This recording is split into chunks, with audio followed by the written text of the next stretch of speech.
Hey YouTube, this is Micah, and I wanted to come on here and do a book review of a really awesome book I got done reading last night, actually.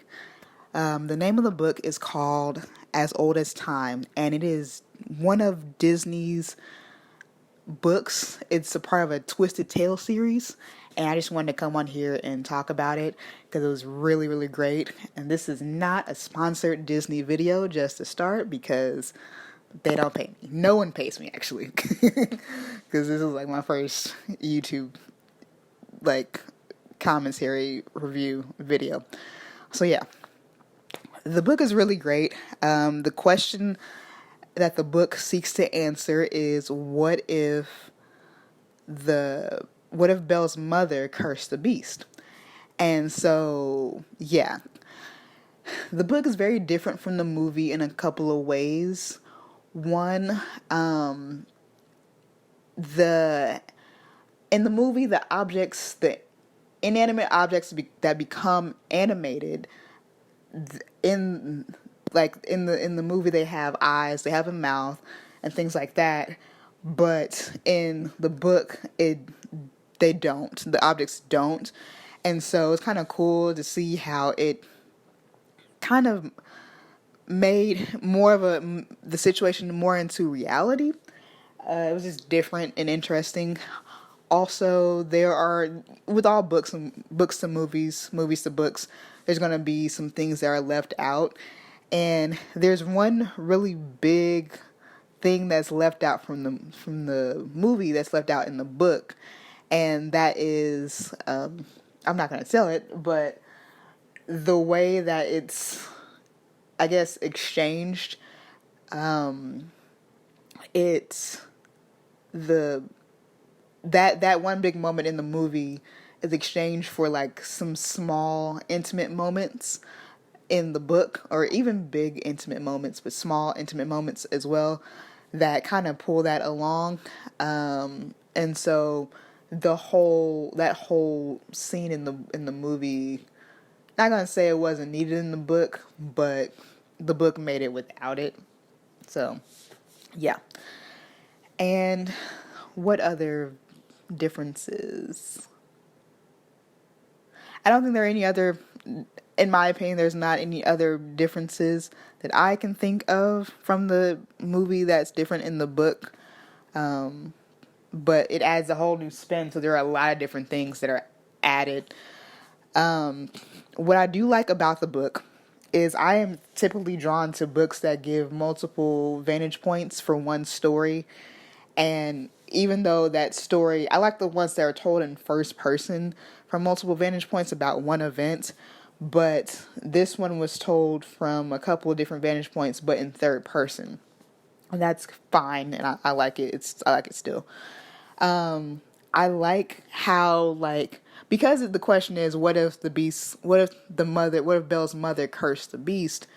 You had the past being interwoven with the present, and which was really awesome, really cool to see. And then later on, the past kind of had to kind of stop so we could be in the present.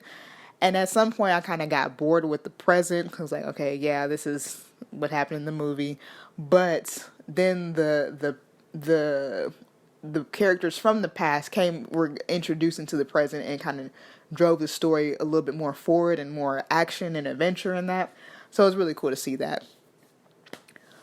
What I didn't like about the book was that it ended.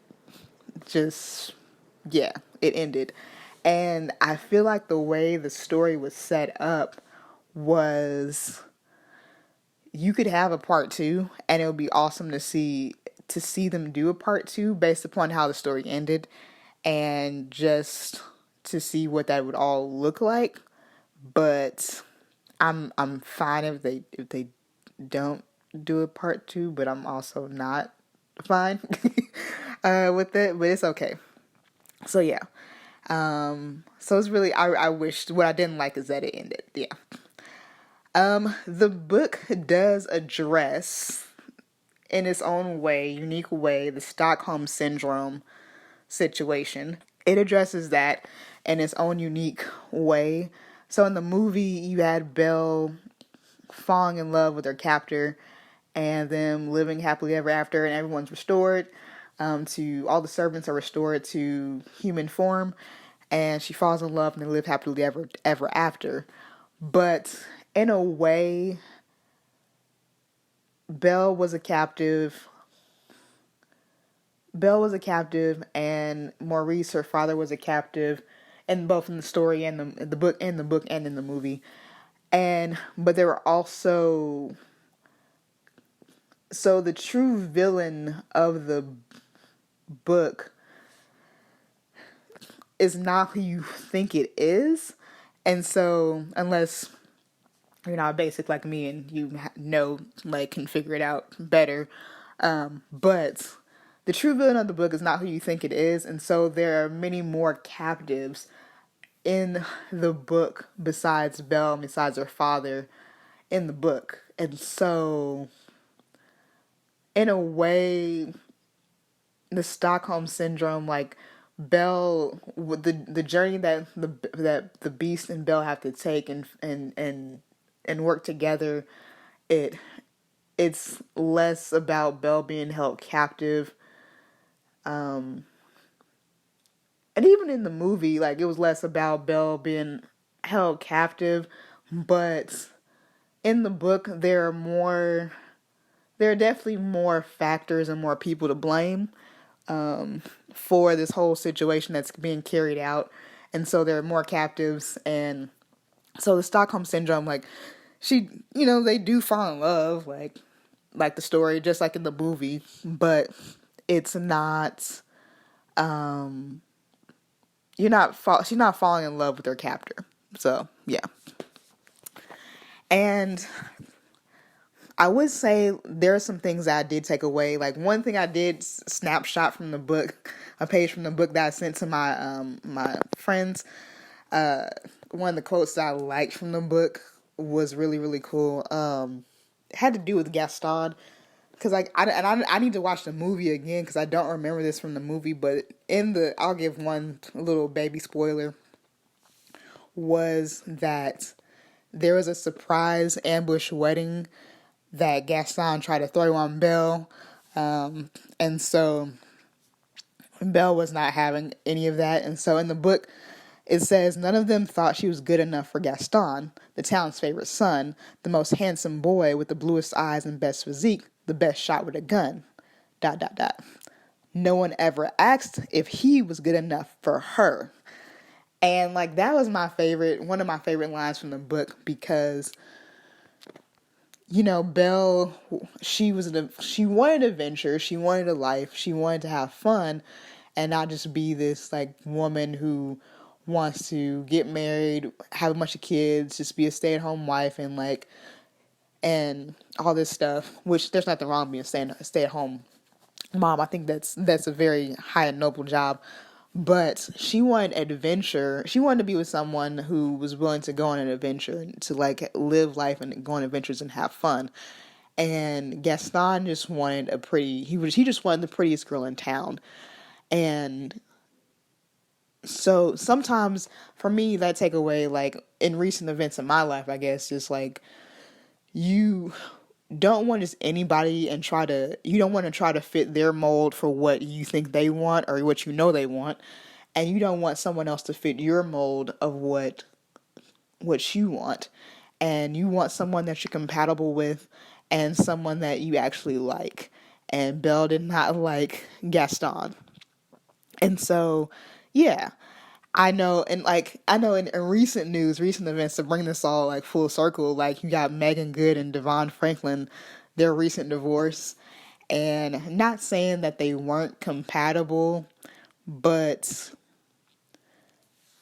he was a pastor, he is a pastor, and even, not even just the fact that he's a pastor, he's also a Christian, and so a Christian that is, like, living for the Lord up in front of people, because, like, that's what a pastor, like, they're the most out front ones. But and then Meagan Good, I believe she is a Christian, but just the way she lives out her convictions and her walk was maybe not compatible with his, especially him being a pastor. And so, and then the whole, she's going to wear what she wants to wear in Jesus' name, that whole defensiveness.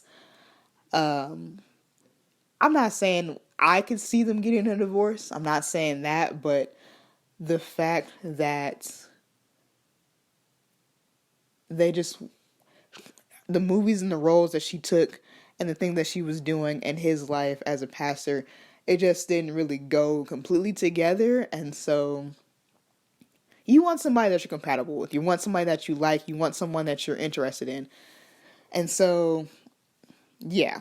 And so just like Belle being with Gaston, like, wasn't going to work. And so you just want somebody that you're compatible with and someone that you know is good for you. I'm not going to say good enough for you. I'm not going to say that. But, like, someone that's good for you and you don't have to settle for that person. And that person's not settling for you. So, yeah. That's what I wanted to come on here and say about the book. Yeah, I really liked it, and I really liked how the book brought home full circle, brought the mom back in. I know Disney tends to take the moms out. You know, Bambi, Tarzan, taking both parents out in that one. Bambi, Tarzan, Frozen. Yeah, like, it's just kind of like, where are the parents and sometimes. And so it was really cool to see a Disney book that included that in the movie the mother wasn't there, and then in the book, like, we get the reason why the mom was not there. And so, yeah. So yeah, I just wanted to come on here and say all of that, and let me know what your thoughts are in the comment section about if you've read the book or if you want to read the book. But let me know, and yeah, have a great, awesome day, and happy Christmas Eve. Yeah. Bye.